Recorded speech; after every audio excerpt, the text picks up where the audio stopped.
नमस्कार दोस्तों। इस वीडियो में जिस स्टॉक के बारे में हम बात करने वाले हैं उसका नाम है लॉयड्स इंजीनियरिंग वर्क्स लिमिटेड। ये स्टॉक 89.30 के प्राइस पे ट्रेड कर रहा है। मार्केट में फ्राइडे को इसने 0.48% का डाउन मूव दिया था। मार्केट कैप हो गई है इसकी 10,222 करोड़ की। प्रमोटर होल्डिंग 57.25% है। बुक वैल्यू 3.59 है। डिविडेंड यील्ड 0.22% है एंड फेस वैल्यू 1 है। फंडामेंटल वीडियो मैं ऑलरेडी बना चुकी हूँ एंड फंडामेंटल के साथ एक लॉयड की प्लेलिस्ट में, लॉयड स्टील की प्लेलिस्ट बनी हुई है, उसमें एक 1 आवर 42 मिनट्स की डिटेल्ड वीडियो मिलेगी फंडामेंटल्स की। काफ़ी चीज़ें एक्सप्लेन करी है उसमें, so you can check that out.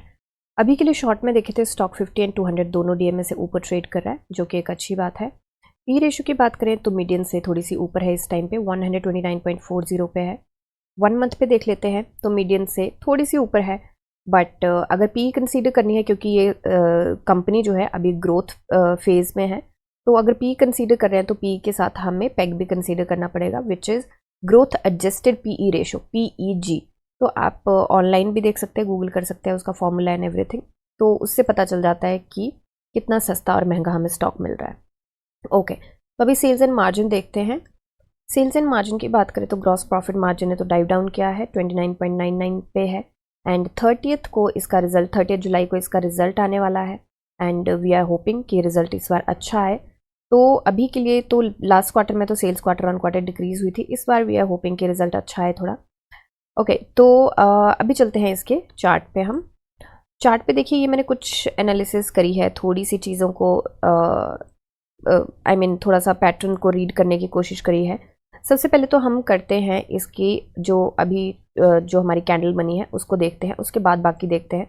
तो अभी जो हमारी कैंडल बनी है, देखिए चैनल के ऊपर स्टॉक निकल गया था एंड उम्मीद तो थी कि ऊपर ही सस्टेन करेगा, बट ये जो इसकी हाई लगाया था इसने 90.80 का, उसके ऊपर कहीं ना कहीं ये काफ़ी अच्छा होल्ड बनाया हुआ था इसने, बट एंड जो इसकी ओपनिंग हुई थी वो भी उसके ऊपर ही हुई थी, बट समहाउ ये नहीं कर पाया। 90.97 की इसकी ओपनिंग रही थी एंड काफ़ी अच्छा मूव भी दिया था इसने टच किया था 92.49, बट फिर ये सस्टेन नहीं कर पाया, नीचे आया। जैसे कि हमें पता है कि रिजल्ट से पहले स्टॉक थोड़ा सा गिरता भी है, यूजुअली सारे स्टॉक गिरते हैं, ऐसा नहीं है, पर मुझे ये उम्मीद थी कि फ्राइडे को थोड़ा सा भाग जाएगा, उसके बाद मंडे को शायद गिरावट देखने को मिलेगी, बट ऐसा नहीं हुआ। हमें कल ही कुछ खास मूव नहीं मिला, इनफैक्ट निफ्टी भी अच्छी थी, मार्केट अच्छी थी कल, बट फिर भी नहीं हो पाया।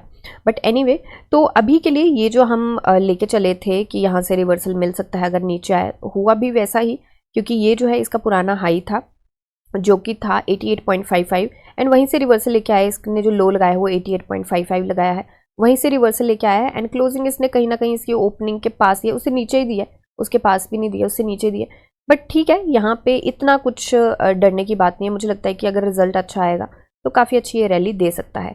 अभी करते हैं हम इसकी RSI की बात। तो RSI जो है 72.29 पे है इस टाइम पे एंड यहाँ पे हमने पहले भी बोला था कि ये RSI उस पॉइंट पे जहाँ से रिवर्सल भी लेती है, थोड़ा सा करेक्ट होती है हल्का सा, फिर ऊपर जाती है, तो हो सकता है कि कल भी थोड़ी सी गिरावट, मतलब मंडे को थोड़ी सी गिरावट देखने को मिले, उसके बाद ऊपर जाए। यू नेवर नो, मार्केट है, मार्केट कैसे चलती है हम तो एनालाइज कर सकते हैं, बाकी क्या होता है यू नेवर नो, क्या पता भाग ही जाए, तो कोई पता नहीं है एज सच। तो अगर भागता भी है तो मुझे लगता है कल प्रॉफिट बुकिंग भी साथ में देखने को मिलेगी, कल, सॉरी बार बार कल बोल रही हूँ, मंडे, ठीक है। एक बार वीकली चार्ट पे इसके चलते हैं, देखते हैं क्या बोल रहा है, वीकली RSI क्या बोल रही है। तो वीकली चार्ट की अगर हम बात करें तो वीकली चार्ट यहाँ पे स्टॉक तो डेफिनेटली बायर्स के हाथ में है एंड वीकली चार्ट पे अगर देखें तो मैंने एक चीज़ एनालाइज करी कि 11th ऑफ जो मार्च है उसको स्टॉक कहीं ना कहीं यहाँ घूम रहा था 42 के आसपास एंड उसके बाद जो इसने रन दिया है वो दिया है 120% का अभी तक के लिए। तो 120% बहुत होता है 5 महीने में। देखिए मार्च, अप्रैल, मई, जून, जुलाई, तो जुलाई का है तो मतलब 5 महीने ही लगा लेते हैं हम उसके आसपास, तो 5 महीने में लाइक 120% का रन बहुत स्ट्रांग होता है एंड RSI काफ़ी हाई है इस टाइम पे। तो हो सकता है कि छोटा सा रिवर्सल लेके ये फिर से स्टेबल हो, बट अगर रिजल्ट अच्छा आ जाता है तो मुझे लगता है कि ये वाला सिनेरियो बन सकता है। अब देखिए बहुत बार ऐसा भी होता है कि बड़ी सारी कंपनीज का रिजल्ट बड़ा अच्छा आता है और कंपनीज नहीं भागती हैं, तो वो भी सिनेरियो एक दिमाग में रख के चलना है हमने। तो अभी के लिए RSI जो है 78.66 एंड 80 को टच करने वाली है। 80 से अगर ऊपर चली जाती है तो वो वैसे ही ओवरबॉट जोन बोलते हैं उसको लेमैन लैंग्वेज में, वैसे वो रिवर्सल जोन कहलाता है टेक्निकल लैंग्वेज में। तो अभी के लिए मुझे लगता है कि थोड़ा सा कॉन्शियस होकर चले एंड रिजल्ट किस तरीके का आता है उसके ऊपर एंड वॉल्यूम जो रहता है उसके ऊपर काफ़ी नज़र रखनी पड़ेगी हमें। अभी देखिए लास्ट टू लास्ट वीक में वॉल्यूम 89 मिलियन का आया था, अभी जो वॉल्यूम आया 53 मिलियन का आया वीकली, तो वॉल्यूम कुछ इतना स्ट्रॉन्ग भी नहीं आया है, बट ठीक है ये सस्टेन कर गया है तो दैट्स फाइन। तो अभी के लिए चलते हैं हम इसके डेली चार्ट पे एंड जो मैंने थोड़ी सी पैटर्न एनालाइज किए थे उसके ऊपर हम चलते हैं अभी। तो यहाँ पे मैंने एक चैनल बनाया है जो कि पुराना चैनल बनता है, जो कि बनता है हमारा लास्ट ईयर मार्च से लेके जब तक इसने ब्रेकआउट दिया था यहाँ पे या यहाँ के आसपास, तो जुलाई के आसपास का लास्ट ईयर।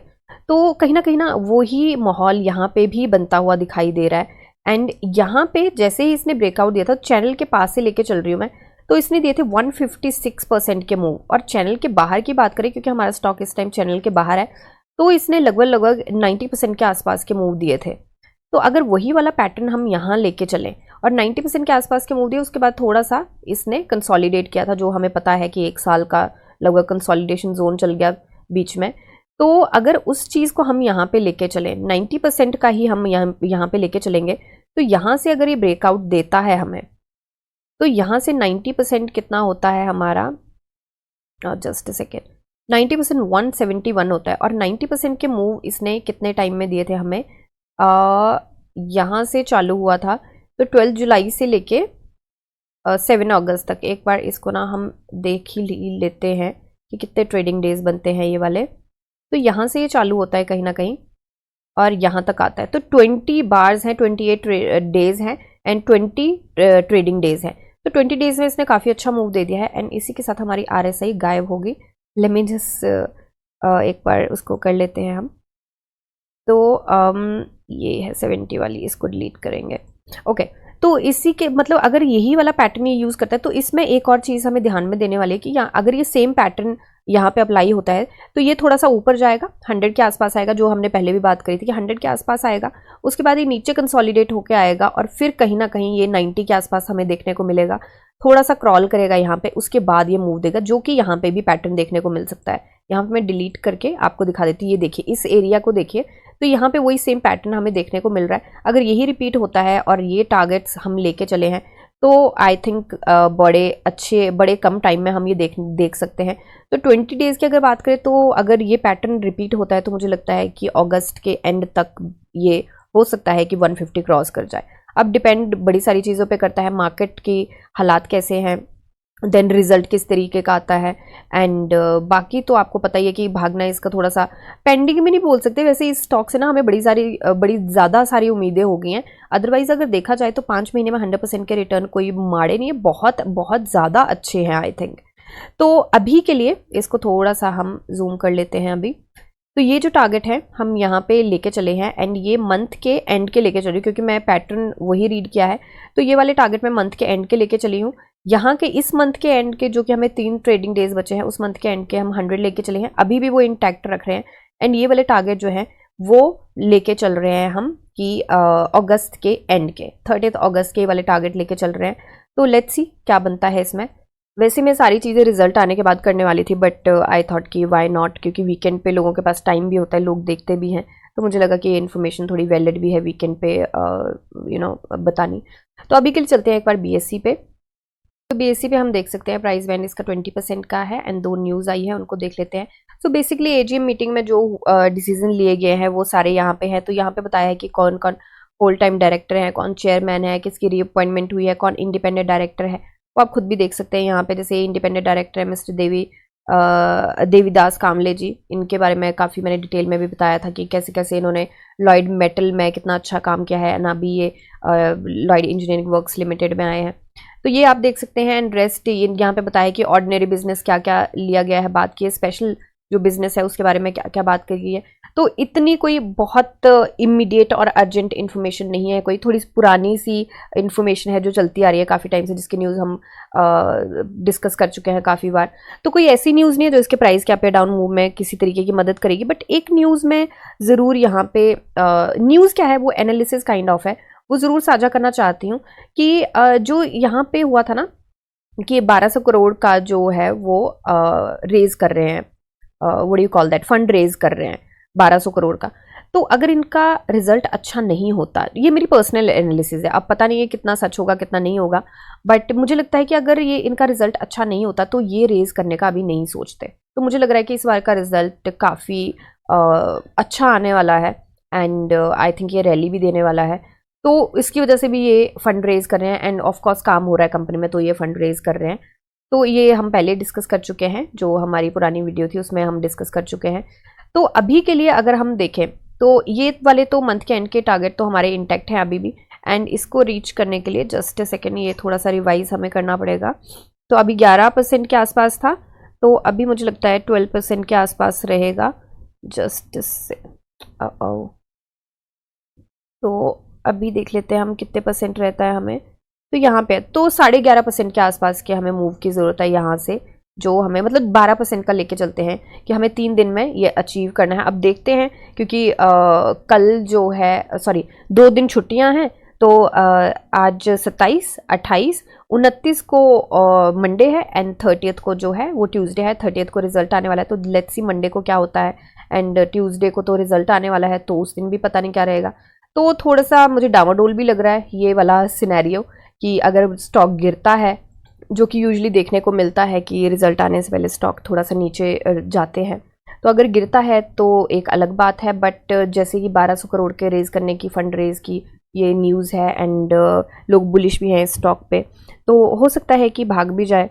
तो अभी हम उम्मीद तो बेस्ट करेंगे एंड प्रिपेयर हम वर्स्ट के लिए करेंगे। तो प्रिपेयर वर्स्ट के लिए करने की बात ये है कि मुझे लगता है कि 80, अगर ये नीचे जाता है स्टॉक तो 87 के आसपास से मुझे लगता है कि इसको रिवर्सल मिलने की काफ़ी संभावना है। रेस्ट अगर आप किसी को स्टॉप लॉस लेना है तो वो अपने एपेटाइट के अकॉर्डिंग ले। एंड यहाँ पे सपोर्ट बता देती हूँ कि अभी के लिए 87 का स्ट्रॉन्ग है, उसके बाद मुझे लगता है कि जो 85 का है वो उससे ज़्यादा स्ट्रॉन्ग है, एंड उसके बाद जो बनता है वो 83 का बनता है। तो ये मेजर सपोर्ट्स हैं, इसके अकॉर्डिंग अगर किसी को जानना हो अपने एपेटाइट के अकॉर्डिंग स्टॉप लॉस ले सकते हैं अगर लेना हो तो। एंड रेस्ट ये सिर्फ मेरी एनालिसिस है, कोई बाय सेल होल्ड की रिकमेंडेशन नहीं है। तो आप अपनी एनालिसिस कीजिए, जानिए समझिए, पढ़िए और फिर इन्वेस्ट करिए। मिलते हैं नेक्स्ट वीडियो में, तब तक के लिए शुक्रिया एंड हैप्पी इन्वेस्टिंग।